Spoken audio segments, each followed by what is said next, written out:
Kalau itu nanti persilangannya anjing atau babi dengan manusia dan yang dilahirkan berupa manusia, maka itu hukumnya juga najis gitu. Jadi bersentuhan hukumnya gimana? Ya sama, najis, karena telah dijelaskan bahwasanya apapun yang ada pada anjing dan babi, entah itu air liurnya, air ingusnya, bulunya, keringatnya, ataupun persilangan dari keduanya atau dengan perkara yang suci, tetap dihukumi najis. Jadi sama, ini secara mutlak ini najis gitu.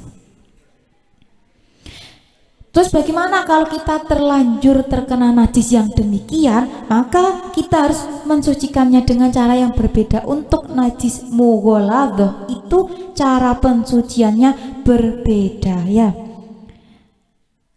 Toharatun najasati utawi nyuceni najis al mughaladhati kang den butakake utawa kang gede. Jadi tata cara mensucikan najis mughaladhah, tutorialnya seperti apa?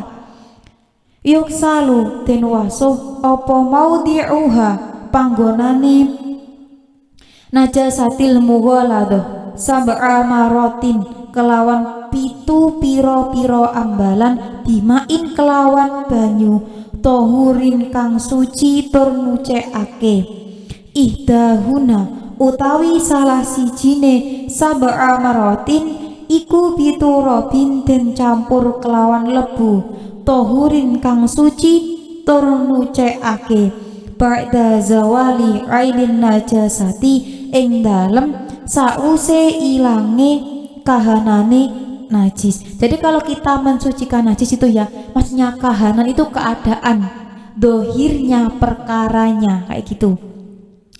Misal tuh contoh ringan, kita ambil contoh ringan, kita mensucikan baju yang terkena misal kotoran ayam. Itu bagaimana? Kotoran ayamnya kita hilangkan dulu, baru bekasnya kita hilangi pakai air gitu, maksudnya kayak gitu loh.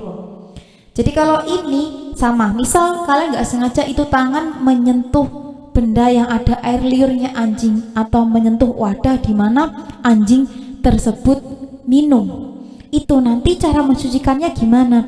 Itu nanti kalau memang terlihat ada air liur yang menempel di tangan, itu kita hilangi dulu keadaan air liur itu, kita hilangi. Entah kalian mau menggunakan apa terserah, yang penting secara dohiriahnya, secara kasat mata itu hilang.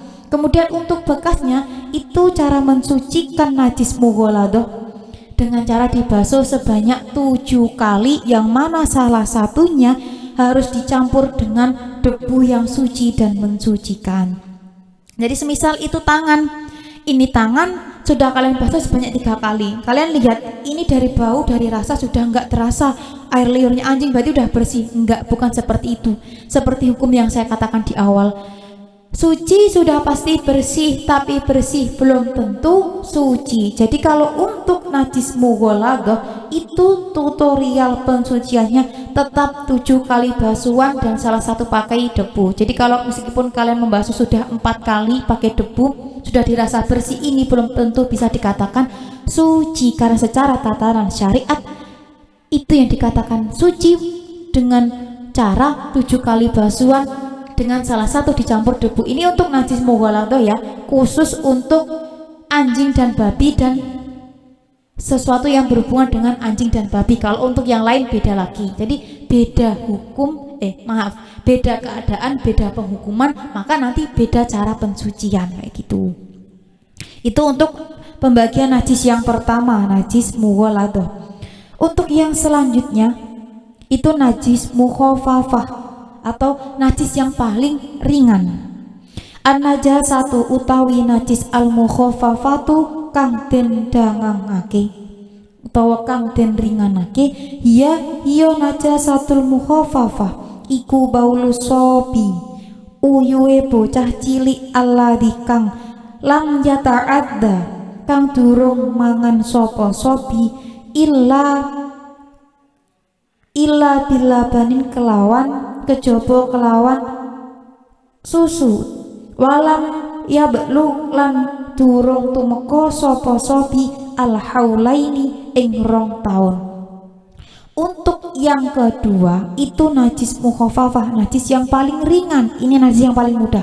Contoh yang di sini yaitu air kencingnya anak laki-laki yang belum mencapai umur 2 tahun, yang mana dia belum makan apapun selain ASI. Jadi kalau untuk anak laki-laki, semisal kalian punya anak kecil di rumah, itu khusus anak laki-laki ya. Kalau anak perempuan ini beda hukumnya. Kalau untuk anak laki-laki, air kencingnya, air seninya ketika dia belum berumur 2 tahun, belum makan apapun selain ASI, jadi dia cuma mengkonsumsi ASI, belum makan empasi, makan nasi, belum makan jajanan apapun, cemilan apapun dia belum makan, masih nyel ASI, nggak ada selain ASI. Itu nanti air seninya, air kencingnya anak laki-laki tersebut itu masih tergolong najis mukhafafah, najis yang paling ringan. Jadi untuk pensuciannya nanti tergolong mudah, tidak seperti najis mughalladhah. Saya lanjutkan pada tata cara pensuciannya. Toharatun najasati utawi nyuceni najis al mukhafafati kang den dangangake iku yurasu den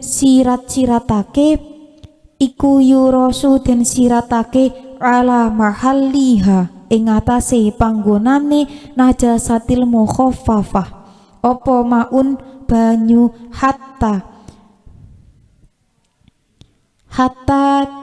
ya betala sehingga teles opo mahalliha.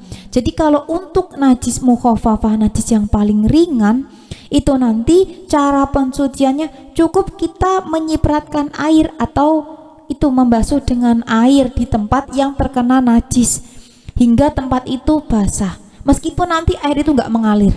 Jadi kalau yang saya paham itu apa, misalnya itu misal ada sofa, itu sofa terkena air kencingnya anak laki-laki yang umur 2 tahun belum mengkonsumsi apapun selain ASI, kita membersihkannya cukup memercikkan air saja, kemudian kain kalian lap atau kalian biarkan hingga kering, itu sudah suci. Jadi kalau untuk air kencingnya anak laki-laki yang berumur belum sampai 2 tahun ya, belum sampai 2 tahun dan masih mengkonsumsi ASI, itu mensucikannya cukup dengan cara demikian gitu. Karena itu tergolong najis mukhafafah yang paling ringan.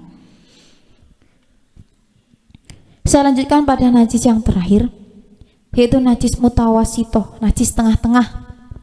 An-najasatu utawi najis al-mutawasitotu kang tengah-tengah iku nau'ani ana rong werna, rupane hukmiyatun najis bangsa hukum wa ainiyatun lan najis bangsa ain. Jadi kalau untuk najis mutawasitoh, najis yang berada di tengah-tengah atau najis sedang, katakanlah najis itu ada 3, berat, ringan, sedang gitu. Mutawasitoh itu sebutan untuk najis sedang atau najis yang berada di tengah-tengah. Itu nanti ada pembagiannya, ada 2 macam, yaitu najis hukmiyah dan ainiyah. Jadi ada 2, nggak cuma 1. Kalau yang lain kan cuma 1 cabangan. Kalau untuk najis mutawasitoh itu ada 2, ada najis hukmiyah dan ainiyah. Hukmiyah itu secara hukumnya, kalau ainiyah itu secara terlihat mata. Ain kan artinya mata tuh. An-najasatu utawi najis al-hukmiyatu kang bangsa hukum. Apa yang dimaksud dengan najis hukmiyah atau najis secara hukum? Hiya najasatul hukmiyah iku alati najis laisa kang ora ono laha kedue alati opo jirmun bentuk wala ta'mun lan ora ono rasa wala launun lan ora ono werna wala rihun lan ora ono ambu kabauli ghairi sobi kaya uyuwe sakliyane bocah cilik ida jafa ing dalem nalikane garing opo baul walam tadhar lan ora pertelo lahu kedue baul opo sifatun sifat. Contoh, jadi ini tuh gini, saya jelaskan dulu definisi najis hukmiyah. Najis secara hukum itu apa? Dia itu tuh najis yang hanya secara hukumnya, tidak ada bentuknya, tidak ada rasanya, tidak ada warnanya. Jadi ini misal tempat ini dikatakan najis.